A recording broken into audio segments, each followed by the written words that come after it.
Hey, good morning, guys. My name is Dr. Rob, the Addiction Doctor, along with Jennifer Lovery, my co-host. This is the Recovery Channel podcast, and today is Friday, the 19th of the 2nd. How you doing, Jen? I'm good. You know what? I had a date last night, so I'm a little tired. Okay, tell all. You can't get away with just saying that. Come on, tell us. No, I know. So Daniel took me out on a date. We went to a very swanky little place in Sedona.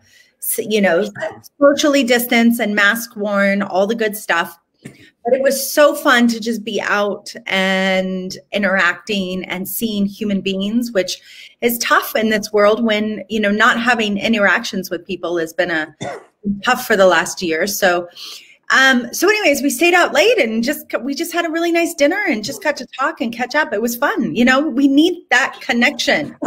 We do. Absolutely. I think a lot of people in this pandemic is absolutely forgetting about the communication and the contact with other people.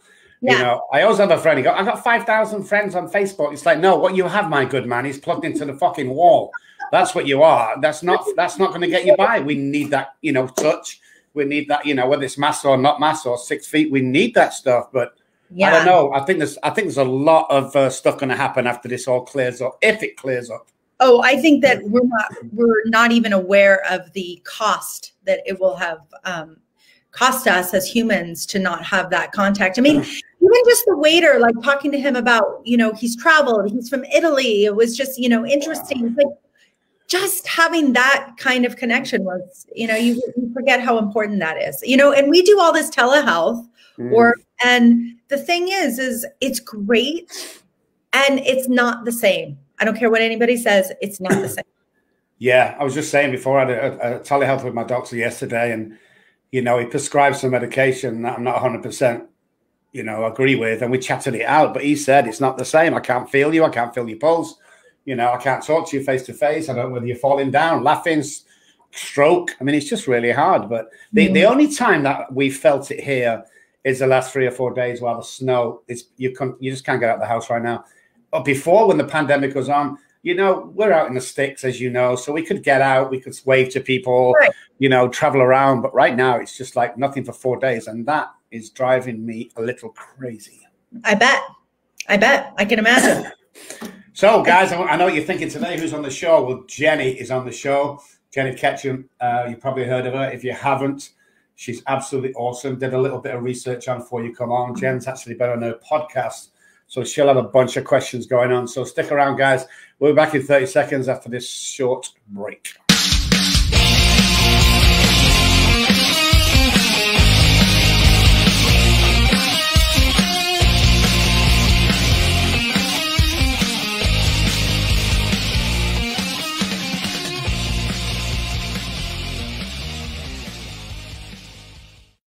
Hey guys, welcome back. My name is Dr. Rob, the Addiction Doctor, along with Jennifer Lovely. Thank you for watching, guys. I can see the viewers going up already. We have Jennie Ketcham on the show. Good afternoon, Jennie. How are you? Yeah, living that pandemic life dream. Just like staying at home, talking to people through masks and screens, and trying to continue on. It's crazy. It's crazy how we've all adapted. I must admit that. But what I liked, part of it, when it first started, I noticed all the families out walking, and that was cool because you never saw that where I live. It's, you know, dad's at work, mom's at work as well. So that was cool. And over the last 4 or 5 days, well, 3 or 4 days, sorry, the snow and everything, we had a guy next door. Jenny, he is 80 if he is a day, and his wife. And we're thinking, we'll go around there later and we'll do this. He knocked at the door. He stood there, this 84-year-old man, with a 5-gallon bottle of water because he thought me and my wife were struggling. I'm like, oh my God, how cool is that? It's phenomenal. Okay, Jennifer, question's yours. Oh, thank you. I couldn't think of one, sorry. I'm miles away. I thought you went to college. Anyway, I know, right? So for the audience that doesn't know Jennie, so early on in my healing, way back in the day, not really, but I read Jennie's book, I Am Jennie. And I was obsessed with the honesty, the transparency. And I'll be quite honest, I remember reading some of the stories and being actually turned on by the graphic detail of your story, knowing that that was actually hitting home my own personal story.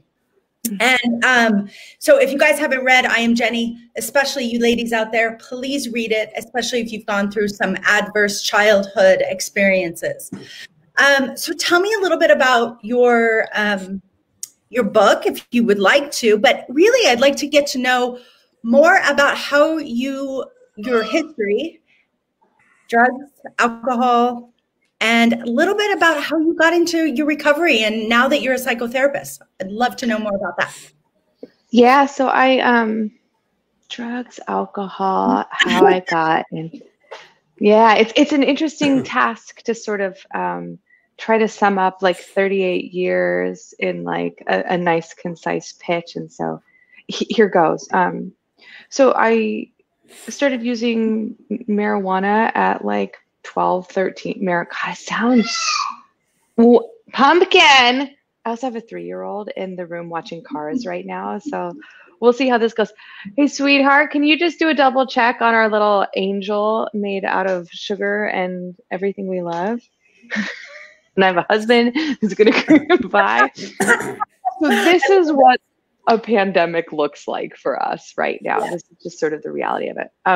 Yeah. So you know, I started using drugs when I was an adolescent, and that just sort of continued. Parents divorced, a very typical ugly divorce, and there was a lot of experimentation in my youth, and I think a variety of like emotionally invalidating experiences with my mom. My dad had been sort of like bastardized through the process of divorce. And so I didn't talk to him for like 13 years. And yeah, so got through high school, used drugs, and then as soon as I got to college, I decided to get into porn. And it was, I think, both a decision that was based on like a desire to have access to as much money and thus like pot and the lifestyle that I wanted. And also this sort of like really like visceral need for love and attention and affection. So that was, I mean, that was like my entry point into the sex industry. And I spent 8 years in the sex industry, and it was a mixed bag, you know, like I had a great time. I met a lot of really wonderful and amazing people. I don't know any of their real names. I don't know anything about them other than what I saw of them on set. So there was tension between this, like, we're living this amazing life and we get to do all these incredible things, and I'm traveling the world and it's all so sexy. And then also this sort of like profound emptiness that went with not actually knowing or being like emotionally in touch with anybody. And I sort of find like a lot of parallels between like what we're going through now in this like pandemic context and like the experience that I had. Like there is this sort of like, there's connection here, right? Like I can see you on a screen and I can, but they're really like, we're sort of missing that like intimacy and that like sensory experience of being with other humans. And in porn, it was like, just like sensory experience being with other humans, but it really lacked that like emotional intimacy that is so important, like that psychological intimacy that's so important for us as humans. And so anyway, so I at some point got connected with the VH1 people. They were doing a Dr. Drew's show on sex addiction.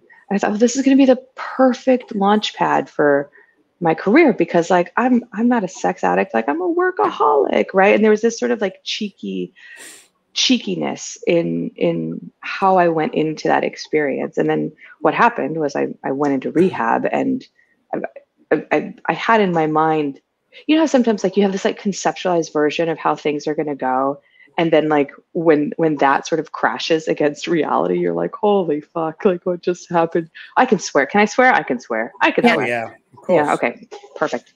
It's a recovery show. So, anyway, so there was a collision between what I thought was going to happen and what actually happened. And like what I thought was going to happen was I was going to launch my porn career. What actually happened is that I got sober, and people started calling me Jennie. And there was this sort of like reconnecting back to this identity that I had started to form when I was much younger, and I didn't get a chance to form in my adulthood.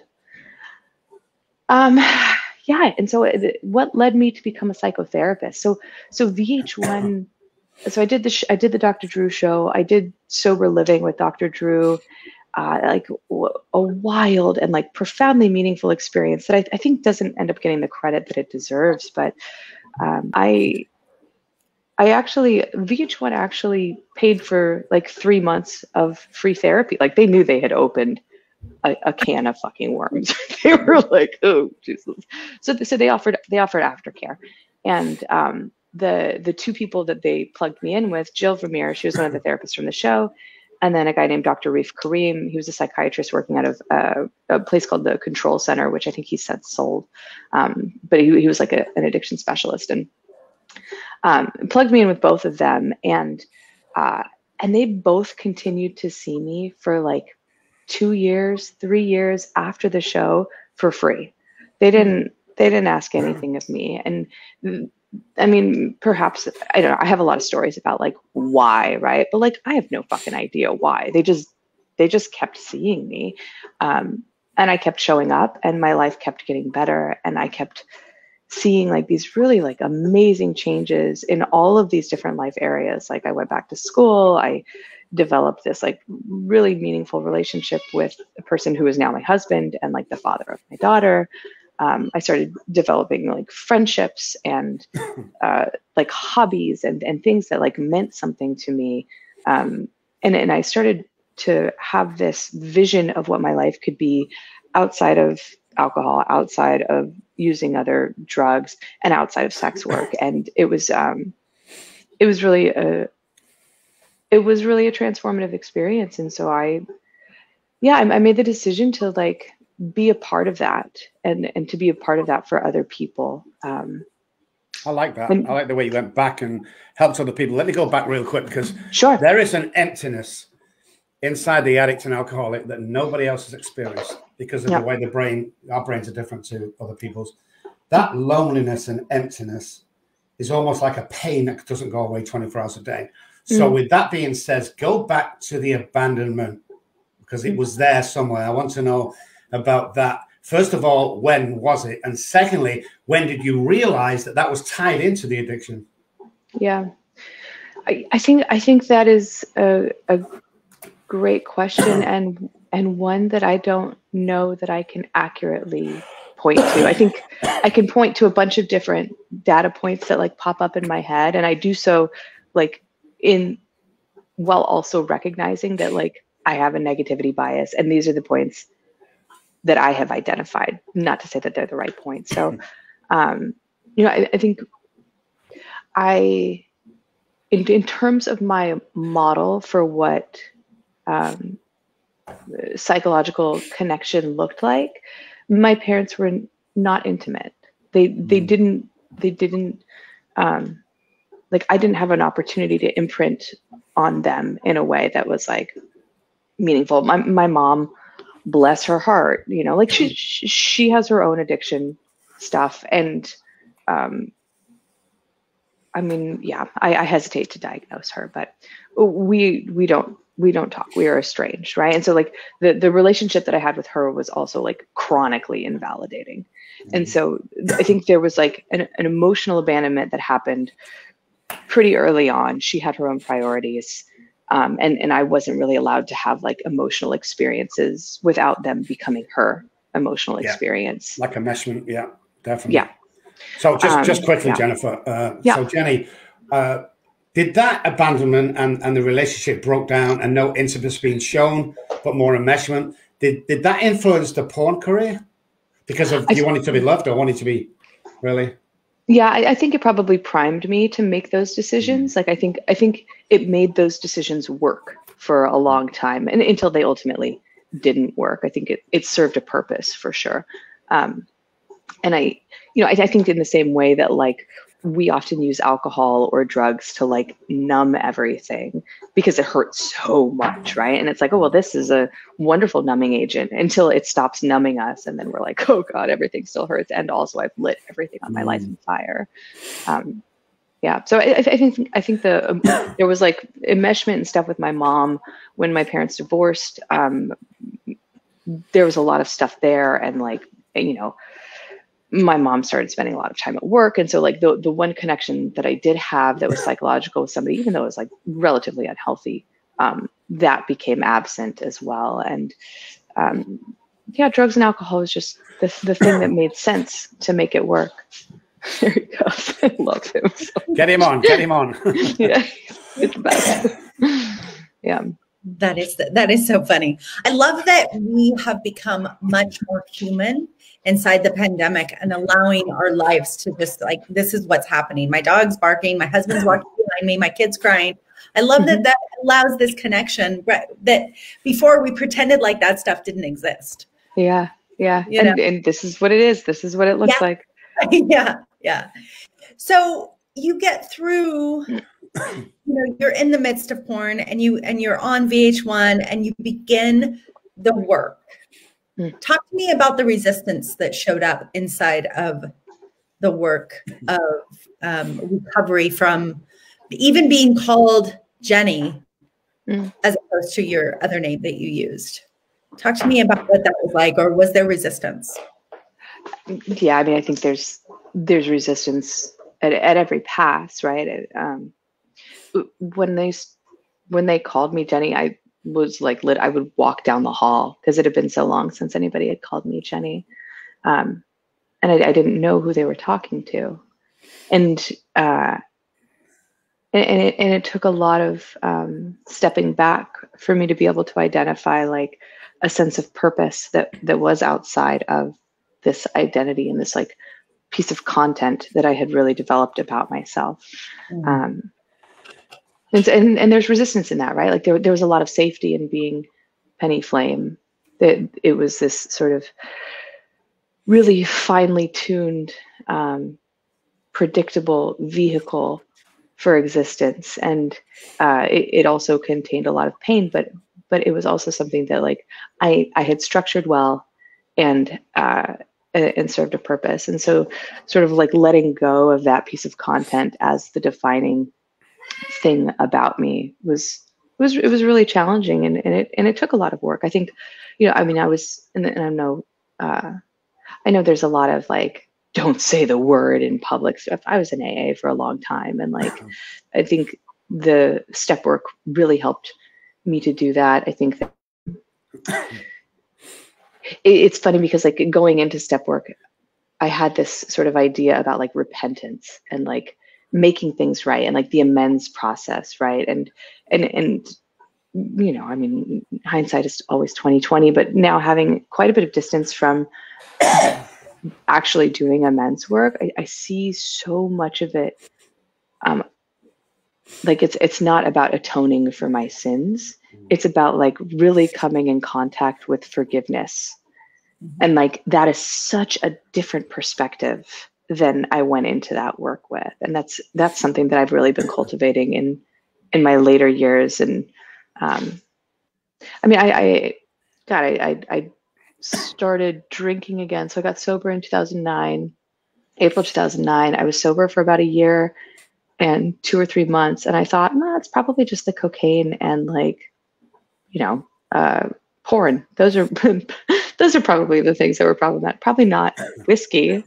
So I started drinking again, and it was definitely also whiskey. It's definitely also like any sort of mood altering substance is something that I will use in a way that numbs everything from here down. So yeah, so I think that was another piece of resistance that I had to learn, like at an experiential level, why it didn't really work in my life. So if we look at when we come from a family, mine the same, but there's no love shown. We can't say certain things. We're taught how to lie from an early age. Don't say this, don't say that outside the house. We're given every tool in the world to self-sabotage. But I think the AA book, the first 164, is the most profound piece of literature ever wrote. And I studied over 20 years on neuroplasticity and the addictive brain. That's what I specialize in. But that 164, man, I'm telling you, it's absolutely phenomenal. So do you actually work a 12-step program yourself now? I don't now, you know, so I actually ended up, so I was part of Pacific Group out in LA. I spoke there, yeah. There was loads of people there. There's like 400 people there. It's crazy. It's an amazing group. And like, that was my home group. And so I was like, it was like a huge part of my life. And then when I moved to Seattle for grad school, I really struggled to plug in up here. The AA scene is very different here than it is in LA. But what I ended up doing was finding a mindfulness-based relapse prevention group through University of Washington, and going through that 8-week group really changed my experience of addiction and what it means to be someone who is struggling with addict. I mean, it is the living, breathing 11th step, right? Like cultivating your meditation, or like meditation and prayer, and like how important that is. And so, so I don't actively work a program up here. And also I actively work the program in all of the ways that I'm like living, if that makes sense. Yeah, it does make sense. And having spent so much time in Washington, the programs up there are different. Definitely, in my opinion, just not as connectedness as like LA or Orange County, where, you know, I was currently. So I know exactly what you're relating to. You know, so I love to ask this question because I think it gives people like a deeper understanding of the person. So I have a philosophy that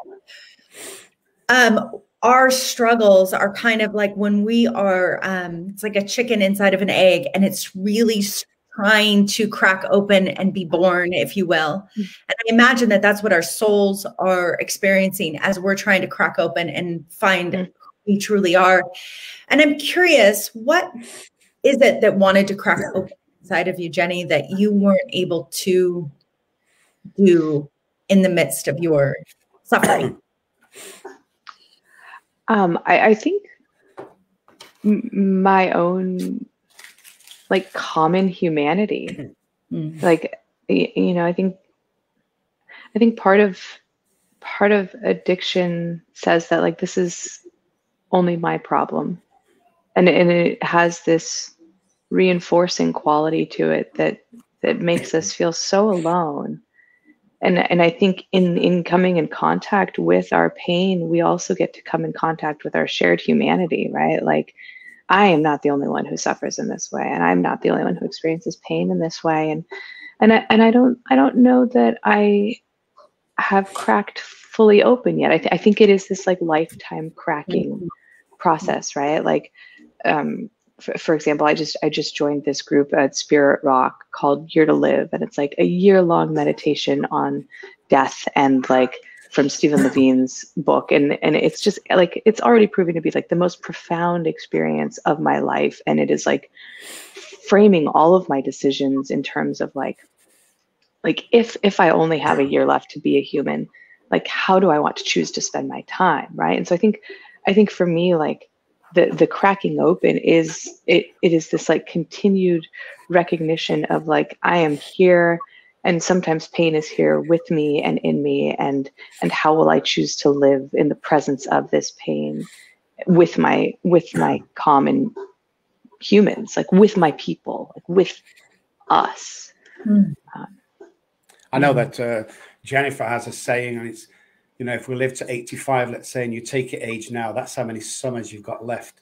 And it's quite startling when I heard that, because when I look at me, I've got 25 summers left. And yet I think I've got a lifetime, but you haven't. One of the biggest things I took from the 12-step program and the 164 was living now, living today as if it's your last day. What can I cram in today? And for me, it's the only way to live, because I have a mind that wants to kill me, make it look like an accident. And there's no doubt about that.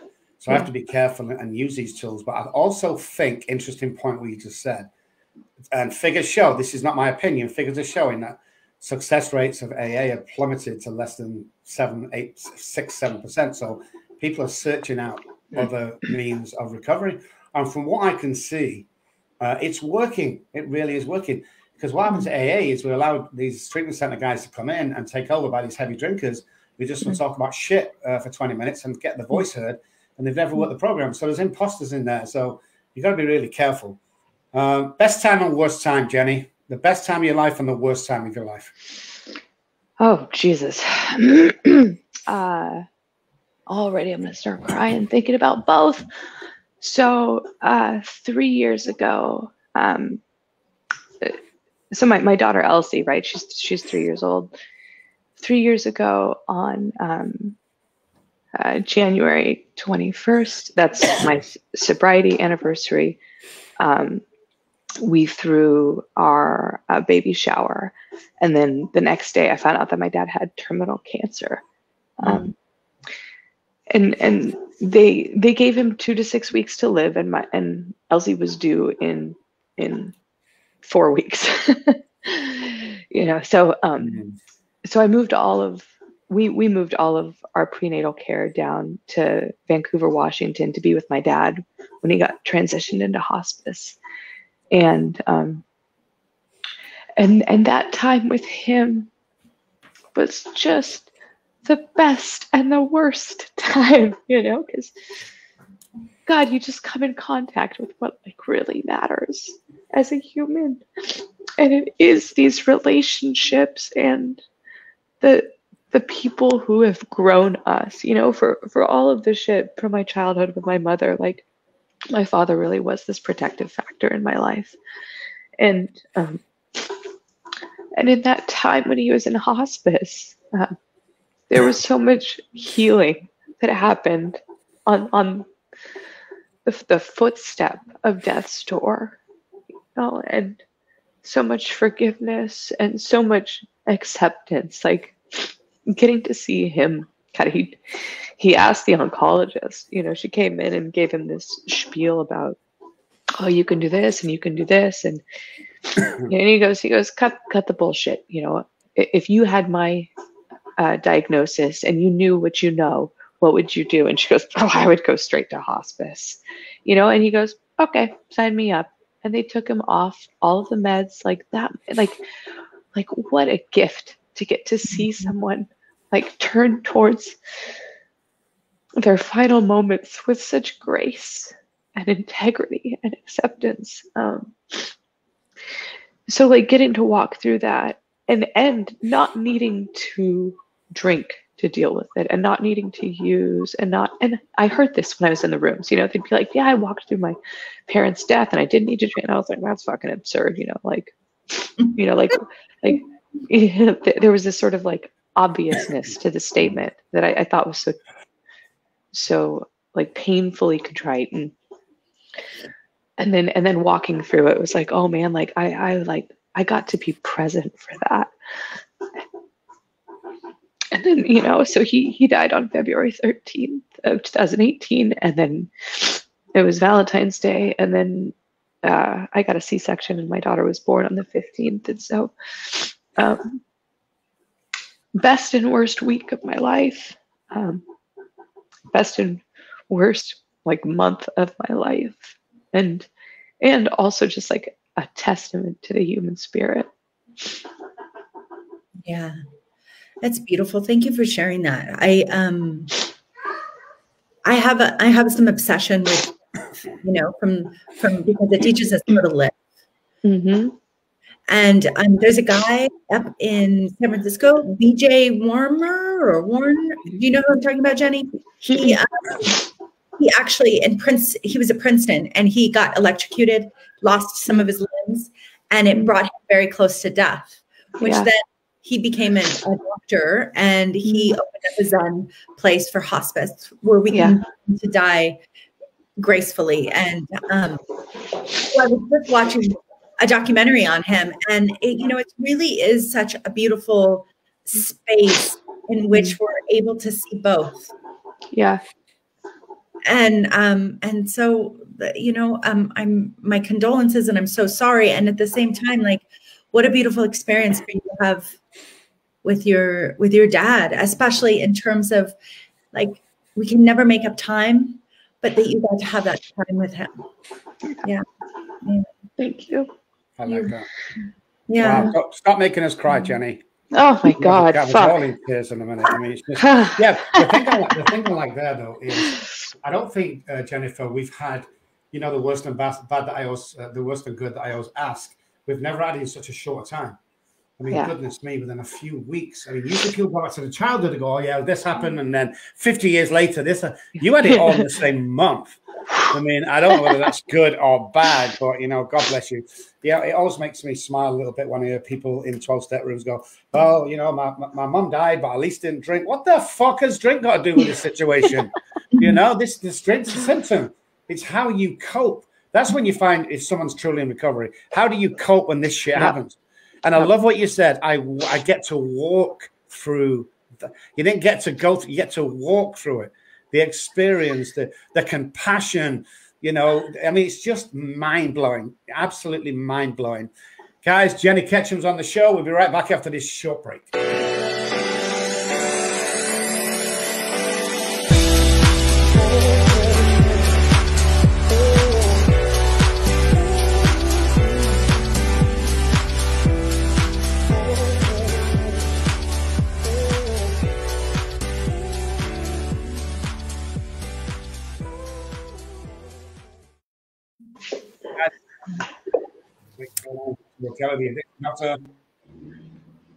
What did you say?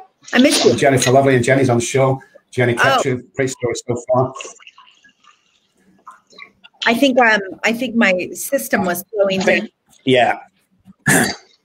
Yeah, I think it is. Yeah. In my cot. It'll come back in a second. Yeah. Jenny, give me a useful tool today that you use going forward, and what you would. I mean, I know there's hundreds, but what you would give somebody coming to you going through what you've been through. What's a useful tool you would say, or a bit of advice that you would give them? Yeah, I mean, try not to take yourself so literally. Like that. Sometimes we ask ourselves these like really big, meaningful questions, like who am I, or like what's the point of this, and I think, you know, and evidence-based practices show that when we get locked into this like really rigid, literal framework of thinking, that our behavior narrows and our life gets smaller, you know, and sometimes the universe shows up and it asks you big questions like, how are you going to show up, and who are you going to be in this moment, and if you can learn to sort of linger. An ACT therapist says this, you know, this researcher, Kelly Wilson, says, you know, can you linger in the significance of these big questions? And I would invite you to, like, when the universe shows up and asks you big questions, sort of sit back and like linger in the significance of these questions. Like, let them like fill you up, all of you. And moments as well. Yeah, totally. And then choose something that's important to you. Like choose an action and a life that means something to you, that is like deeply meaningful to you, and then live it. Yeah, there's nothing better than that. You know, I don't care if you want to be, if you're working in a factory sweeping the floors for 50 years, leave your mark. Oh, you know, Johnny, he was always there for us, guys. He was an absolutely amazing guy. And after I come off the street, that's what I wanted to do. I wanted to leave a legacy. Yeah. You know, that Rob, even though he's a gobshite, even though he's got a big mouth and he curses, he wasn't a bad guy. Because look at all the people he helped. That's all I want in life. The rest just came to me. But I don't want anything else, just be helpful. And people think I'm crazy when I say that. Yeah, look at you. You're all rich. And got. I don't mean a shit to me. You can take all this away tomorrow. Leave me with my wife and my 4 English bulldogs in a tent in the middle of the field. Then you'll see the true Rob, you know, show himself. But it's really hard. Me and Jennifer's been on a few programs, and people, you know, they rate, oh, yeah, look at them. They're up there, they're up there. And I get it all the time with being on TV. It's like, no, that's not really the real me. The real me when I was on the streets and had nothing to fucking eat and drink and not bathe for 12, 14 months, then you really get in touch with yourself. So if we are given a second life, like we all have here, I know Jennifer with the kids, and me and you, Jenny, with the experience we've been through, we're the only people that get 2 lives in one lifetime. Why the fuck would you mess the second one up? You know, well, shut up. This guy in one of the meetings, I've been 50 years sober. Especially when the young girls come in. Oh, yeah, I'm 50 years. I don't give a fuck how long sober you are. What have you done for somebody? When's the last time you helped? When's the last time you bought lunch for somebody walking off the street? When's the last time you talked to someone and complimented them? That's the shit I want to hear. I'm not interested in sobriety. My sponsor of 40 odd years took me back home, feeded me coffee with sleeping tablets and raped me. Don't give me that shit with all the years. Where's your heart? Where's the quality of life that you're living? And I honestly think, now correct me if I'm wrong, Jenny, that we get not only a second chance, but we get to be kinder. We get to be better moms, better husbands, better people, better psychotherapists, whatever we do. Because if I'm walking into a counselor, the first question I'm asking is, have you been through what I've been through? Well, I don't suffer from alcoholism or addiction. Bye. Oh, yeah, you know, but I've been to college for 150 years. Bye. Because you'll never know what I'm going through when I want to fucking drink. Because I will stab you in the face if you won't let me. Normal people can't understand that. They're like, you must be crazy. I stabbed my wife 3 times one night, but she won't let me drink. Can you imagine what I'm going to do to you, a stranger? I mean, you've got to know that mentality, Jenny, that where people are when they come in to see you, surely. And that's helped you as you go along. That's why I'm not in Texas. Oh, it happens everywhere. I have a long fork. Hey, the first thing Jennifer did when she came to visit us, she hid all the fucking forks. I don't know why. The knives.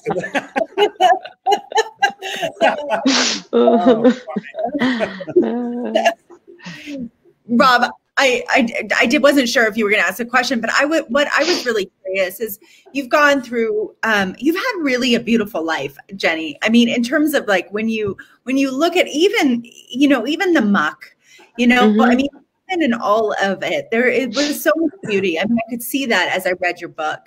And I'm curious, what is the impact that you currently want to have in the world now that you have healed, aka still healing, you're a mom, like what is the impact that you want to have? Yeah, I think there's that is a big fucking question for me, right? Like I think there's these like micro, meso, and macro levels of impact that I'm hoping to make in this world. Like I want to be a good mother and teach my daughter how to be like a kind and gentle human. Like that is like deeply, even saying that, God, fuck, you love somebody so much and you just want them to like be so kind to themselves, that's really important to me. And then I also like I want to do like mental health prevention work, and I think that's so I've applied to PhD programs. I just did an interview with University of Reno for their applied behavioral analysis program, and looking at I'd like to research like the impact of process-based therapies in like clinical, subclinical, and like non-clinical populations, because I think there's so much work that we can do on the front end to teach people about like being psychologically flexible human beings, so that we don't have to deal with it on the back end, right? Like I think we can prevent a lot of suffering if we address it up front. I mean, the impact. My grad school, UW, they've started teaching to impact. The School of Social Work, they used to teach to competencies, right? This idea that like you leave and you become a competent social worker, and now they're really trying to teach to impact. So I think it's such an interesting shift in perspective. Like, yeah, you can be good at something, but like, what difference are you making in the world? And I think, Dr. Rob, that's really what you were touching on. Like, yeah, you're good at not drinking booze every day, but like, what the fuck does that matter if you're not like contributing to Nobody the world? cares. So Nobody yeah, cares. no, that means nothing. You know? Like you don't live in a vacuum. Like that is you, like the alcohol is not the problem at all. You know, the alcohol was the thing that helped. So I want to continue to like help people shift their lives in like profoundly meaningful ways. Yeah. Always makes me smile when people go, hey, it's the alcohol. I'm an alcoholic. No, fuck that. Your head was fucked many months ago, years ago. Your head was different to everyone else's when you were born. Yeah. And I often ask people, I go, well, there's a predisposition in your family with alcoholism. Have you warned your children? Have you had the talk, like you had the sex talk? Have you had the alcoholic rearranged brain talk? Oh no, yeah. They're too young for that. I don't want to scare them. That's what's missing. Yeah. The three things that's missing in alcoholism, as far as I'm concerned, is education, education, and education. Agreed. We know more about it today. It's not an alcoholic is not somebody who picks up a drink one day and decides to drink a lot of alcohol. That's not alcoholic. That's a guy who drinks too much alcohol or abuses alcohol. There's difference. When I put alcohol in my body and the next door neighbor might drink more than me, but something happens to me bodily and mentally that the guy next door doesn't happen to. And we need to tell our kids this, and we need to tell them about education, and we need to tell them that, you know, you're loved and you're liked and attaboys. My parents never told me that. My dad never said I love you. I suffered for that in the days. I used to be really timid. I couldn't have anyone near me. I couldn't accept a compliment. Oh, hey, Rob, I see that T-shirt. Oh, it's just something I throw on. You know, I bought it the day before. But I'm not going to tell anybody that in case they make a fuss of me. I had to learn all that. And I think what you're probably doing, Jenny, correct me if I'm wrong, but you're teaching your child to do that, to accept, to behave properly, to be aware, to be loved. You know, research shows that if we tell our children every day that we love them, their life will be better, not only because they have self-worth and value, but you have a better, clearer look on life. And I think that's very important. Abandonment ruins people and they never see it. Oh, well, there's no abandonment and trauma in my career. You're a fucking chronic alcoholic. Of course there is. Let's go back and look at it. And the one I like to do as well, I'm sorry for shouting out my own shit here, but I think this is very, very important. You know, when we go back, look at childhood trauma, what is it? You know, a normal person, mom says, hey, get down off that chair, you stupid idiot. That's what a normal person hears. What the addicted alcoholic brain hears is, get down off that chair, you stupid idiot. And that carried on with me. Of course, you can't go to college, Rob. Nobody's been to college in our family. Just work at the gas station like your dad did. That's what you're supposed to do. Have 3 kids, go into the pub every Friday and Saturday and drink, and that's your fucking lot. No, not for me. I knew there was something out there that we could educate, like all 3 of us on here are doing. It's all about education. The reason we started this podcast was the only reason is how many people can we get on to tell their story and the prevention of the subject, not in the middle or the end. It's too late. It really is too late. Yeah. Yeah. I was reading an article on that, like hereditary, like the passing down of the behaviors, right? And it was talking about how behaviors and these behaviors that become like intergenerational problems, it's more like folding a paper and less like rolling up a paper. Like once you crease that paper is creased forever, right? Like you cannot uncrease this paper, and that crease is often something that gets passed down through generations. And what our options are is to teach other creases that help us live different lives. And so we're not relying just on this one crease, like this is how I deal with pain, right? Like we also teach like kindness is a crease in your paper, and you learn to like behave kindly and to treat yourself with kindness. That's a new crease.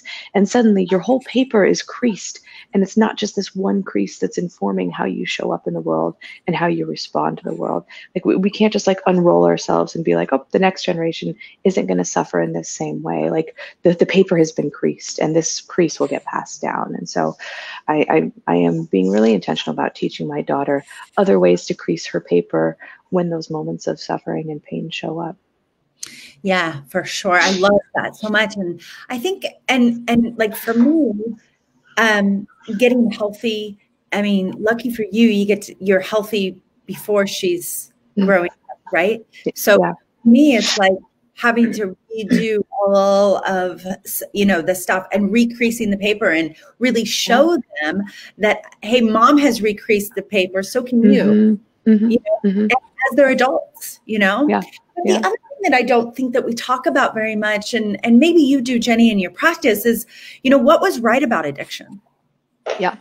Reframing the conversation, because what was right about the addiction is it fed a need that we didn't have when we were young, right? So for me, having lots of sex fed the need for me to be loved and touched and validated that I was okay. And you know, I recently been reading this book called, I'm sure you know of it, Existential Kink. And what it does is it allows us to see like the other side of our stuff and reframe it from a place of like, oh, I was just needing love. And that really allowed me to love myself different than how my parents creased their paper. You know? I like that, Jennifer. I really like that. Because let me tell you guys something now. I'm going to share this before, and I've never shared it before, and he's just hit me and made me water. So, as you know, Jennifer, I got in touch with my daughter after 20, 30, I don't know how long it was, 25, 26 years. She wasn't in my life, Jennie. And the authorities took him off when she was 3. But we got in contact two years ago, and I've been over there, and the relationship's great. But I was speaking to the other, and I always say, okay, I love you. And she never says anything back. Now, when I go back to what I just said with my dad, never telling me, then I've passed that shit on to her. Because I mustn't have told her when she was young because I was too fucking drunk, you know? And I saw that the other day. Yes. I mean, maybe because you were fucking drunk, but also maybe because like loving somebody also, like that comes with pain. Like that comes with like the potential of losing them. Yeah. It's horrible. I'm still paying for my mistakes now, 30 something years on. And I think I'll be ever paying. And people, you know, my life's amazing. I'm at peace. I still worry about money in the bank because I'm a homelessness. I still do this. But the bottom line is I'm paying for the rest of my life because my youngest daughter still won't get in touch with me. She's done. She was done at the age of 1. In actual fact, I saw a Facebook post and it says, I do not have a dad. Jesus. She's in a lot of pain. Really hard. But that's what it is, you know. It's just, see, my oldest daughter was, I'm really good at cutting people off, ladies. Really fucking, I mean, clinical. I think Jennifer's the same. She's talking about somebody who's, bang, it's gone. I have no, you're done. I mean, nothing. I'll block you. I'll do it. None. And I did that with my eldest child. Is it had to go because I would have committed suicide thinking about that shit every day. It's the same, you know. One of our dogs, Woodhouse, he leaves us tomorrow because he won't get into the pack and he has to go tomorrow, 3 o'clock. We're doing a visit. If it goes well, the dog's staying there. That's gonna fucking crucify me. When I was drunk, it wouldn't have done. And I'm spinning it now because this is the good shit I get to do today. But it's going to be dramatic. There's going to be trauma there for me. But at least I can go through that stuff today. And I think it's really important that we get to do this. You know, you get to walk through your father's passing. And then you get to be sober and clean when your baby's born. I mean, holy shit. Does life get any better than that? I don't know that I can ask for much more. No, I know. When I met my daughter for the first time after 30 years, 20, I don't even know how long it was. This is what happened to me. We went over there. She contacted me on Facebook Messenger. I woke up 2 o'clock in the morning, bing, and I'm like, I'm always looking at my phone because I'm a concierge doctor. We've got to be available 24 hours a day, and it's fucking nightmare sometimes. But I looked at it. It was Charlotte, and she says, "I want to see you, Dad. I've heard all about you. You turn your life around." So we flew over on the next red eye, and we were there within 12 hours. I met her at the door. And I'm talking about, you know, getting to your pinnacle of life. She opened the door and we hugged and we cried. And it was just absolutely amazing. And then she says, Dad, come inside. I've got something to show you. So I'm thinking it must be a picture of me and her or something, or a new TV. And she walked me into the living room and handed me my 3-month-old granddaughter that I had no idea existed. And if I would have died right there and then, I'd have been a happy man. But my higher power, my universe guy says, no, we're not ready for that, Rob. This is what I'm taking you through. Because when I was on the streets, Jennifer knows this, I fucking hated everything and everybody, even God. But now I realize I had to go through that to be the person I am today, because people come out and go, yeah, Rob, you don't understand. You've never had your kids. Check. You've never been raped. Check. And it's all checked off. And it's like in your job, well, all of our jobs really, we get to walk people through that shit because we've been through it. Imagine trying to do that out of a textbook. It won't work. Because that communication again, that feeling, you know, that intimacy with another person shows you that you've been through it. I think we all have an amazing gift in here, and I think we all are so lucky to be where we are. Well, and you know, the thing that I'm really present with, and one of the things that I'm really present with my clients and our patients, Dr. Rob and I's patients, is that, you know, we have these 5 stages of grief, and then they added the 6th stage, which is meaning. And at any time in our life, we are all sitting in one of those stages of grief. And for me, for years, I got stuck in just sitting in anger.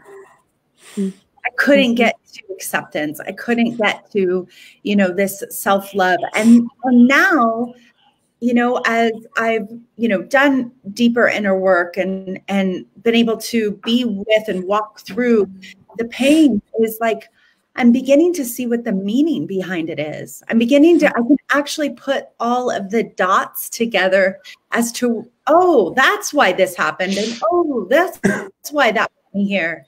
And recently I had a really good friend come visit me from California, and she was mad and she got into this rage. She's like, why does everything have to be so meaningful with you? I just want to go back to the time again when we just talked fucking shit. Why does everything have to be so meaning? And I was like devastated. I mean, I'm laying on the couch crying, and I go, because if I didn't make sense of it, I would have died.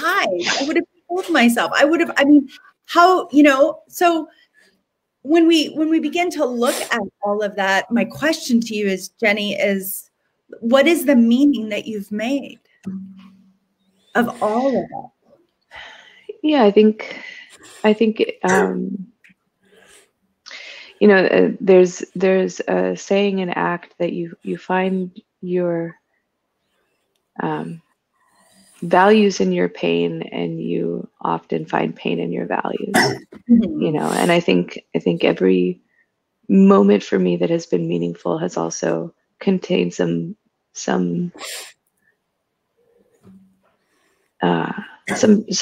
piece of pain, right?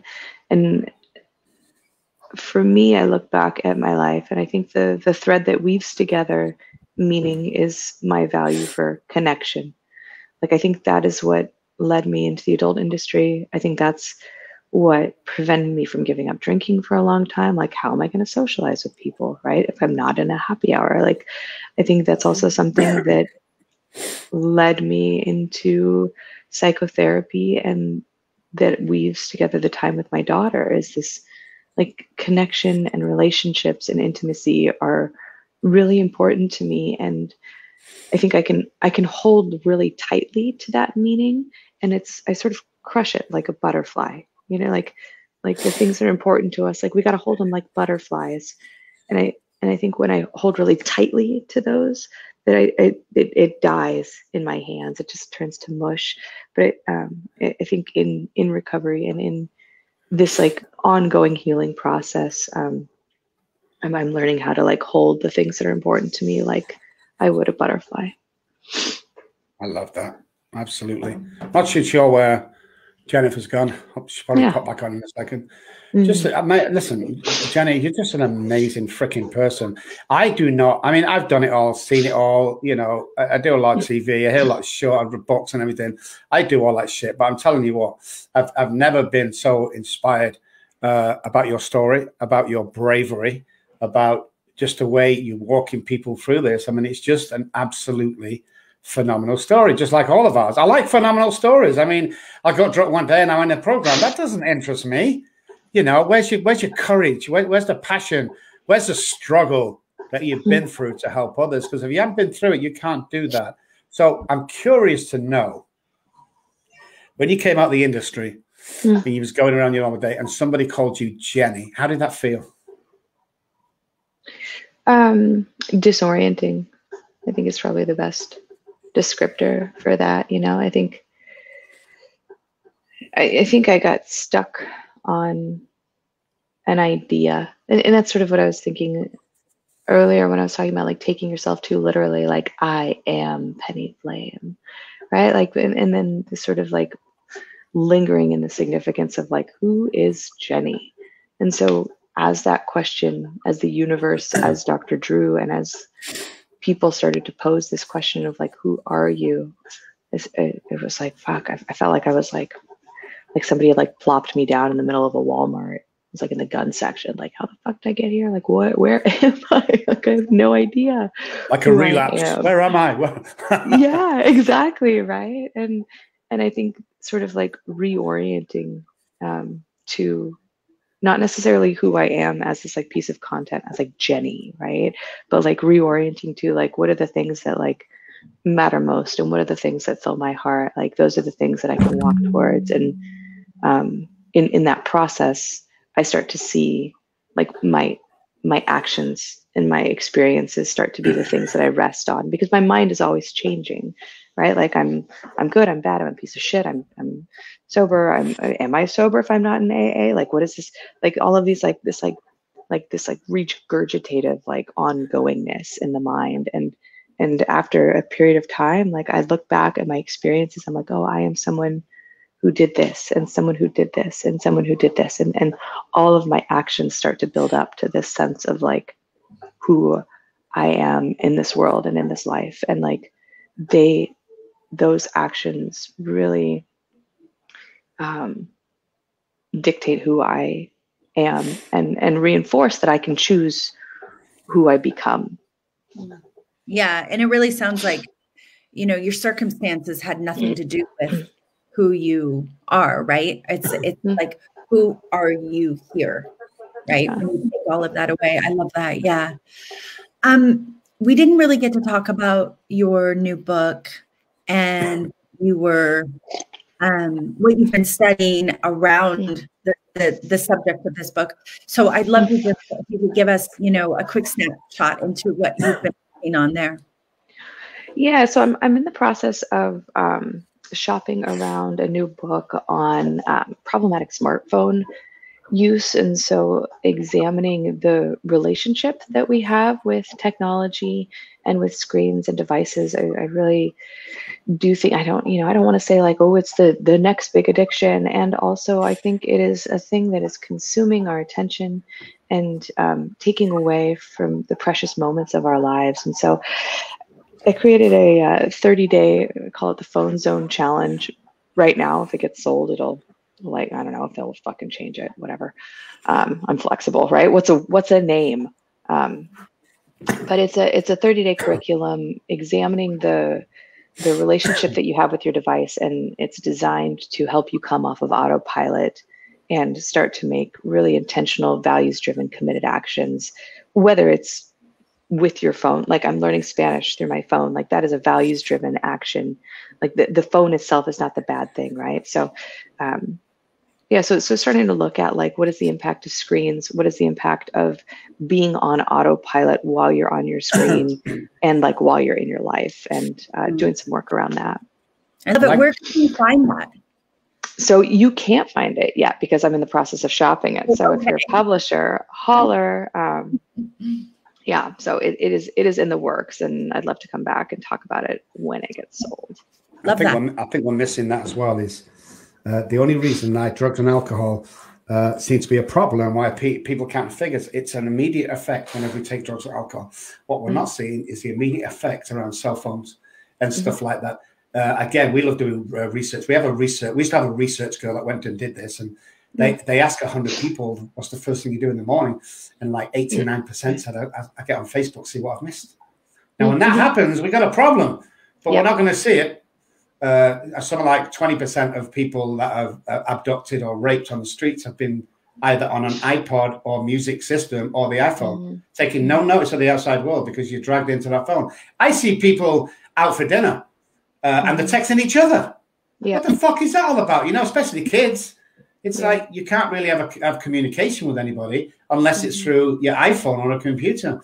And I think the epidemic has already started with that. I just think we're not seeing, you know, how many parents do this? Oh, just buy an iPhone, keep it quiet for a bit. Yeah, loads of parents do that because they can't be bothered, you know, just send them away. I did the same thing. I built a freaking nursery on the back of my house for about 50,000 back in the day in the 80s. That was a lot of money. Why did I do it? Because I wanted my kids to play? No, fuck no. I wanted to do it so I could go and drink where they were in the playroom at the back. How sad is that? And I think it's going to be the same with cell phones. When people are growing up, nobody's going to college anymore. Why would you go to college when you got Google free of charge? So we're going to see a mess coming up the next 10 or 20 years. We're going to see another epidemic on our hands that we can't control. So why are we not, and you are, why are we not attacking that now? Yeah. See, people are just blind unless it's, you know, unless the pharmaceutical companies can give you a pill and charge you for anything. They're not interested about our kids. You know, the government are not interested about our kids. You know, they just stick a Geiger counter next to a phone and see how much radiation comes off that. And they've got it here most of the time. Are you kidding me? What's that doing to the brain over a period of time? Just like smoking. What's it doing to the brain? But we're not going to find out for 10, 20 years. And is anybody listening who's right now? No, they're not. They're not listening to, we've got bigger problems. So interestingly, we are starting to see a shift in like socioeconomic status, like where communities who are more well-resourced are often preventing their kids from accessing screens, and like they're not using iPads with as high as frequency as, and then in these like lower socioeconomic status communities, like screens are really being pushed. And this isn't to say that like people who don't have money are more likely to use phones, but it is to say that like there is some recognition, and it's sort of like infiltrating in like wealthier communities that like this is a problem, and it hasn't yet trickled down into these other communities. And so like this is going to be something that disproportionately impacts like people of color and like people from lower socioeconomic status. And like I think you're totally right. And like we are going to be another 10 to 20 years out before we really start to see the impact of this sort of like autopilot on screens. And also it ends up being a vehicle for success, like coding and learning how to use a screen. So it's like you know, overeating, right? Like we need to learn how to have this technology in our lives in a way that we can use it and it doesn't use us. And so and that takes a lot of attention and intention. And if we're all just sort of on autopilot consuming information, we lose that agency. Yeah. And, you know, I think they've even been doing studies around people that have their phones in front of them when they're eating, or obesity than if you didn't have a phone in front of you. So, yeah, it is. It's fascinating. And so we have JennieKetcham.com where we can get a hold of you. And I just really want to say, like, it's so great to have a different conversation with you and to see you again, and nice to chat with you and just hear your story. And also thank you for your vulnerability, your connection, and allowing us to really see who you are. Thanks, Jennifer. It was so nice to see you and spend time with you again today. So thank you for having me here. And Dr. Rob, thank you for like showing up and just like being you and sharing with me about your daughters. You know, like as a daughter who didn't talk to her dad for a long time, it took some work on my end to be able to open that door to him. And, you know, like my wish for you is that your daughter gets to do that work as well, so that that door can open. Forgiveness is really powerful. And I wish it for the both of you. I think it'll come, Jenny. Well, after it might be 3 years now. Anyway, when she met me, she wanted to be a therapist. She wanted to specialize in neuro-linguistic programming. So we paid for her to go back to college.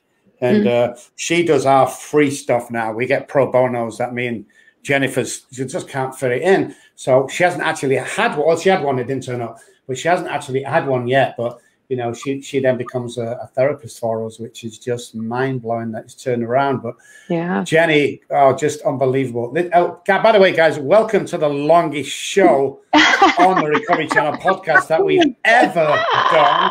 I don't know about you, Jennifer, but I don't even think we're halfway through. I think we have to come back to this, and there's not many. There's been about 3 people on this that we've interviewed, and just that's got tears in my eyes, because it's that genuineness, and it's that, you know, almost can actually touch you from where we are. It's amazing. Your story's amazing. You are amazing, and I want to just leave you with this before we go. I want to say thank you. Not only for me and Jennifer, but all the hundreds of thousands of people that you have helped, because of the ripple effect. We never know how many people we've helped, and it's staggering when we find out. So thank you for being you. Thank you for what you do. Thank you for being a great husband, a great mom, and a good friend. So we'll see you next time, guys. Thanks for joining us. Bye-bye. Bye.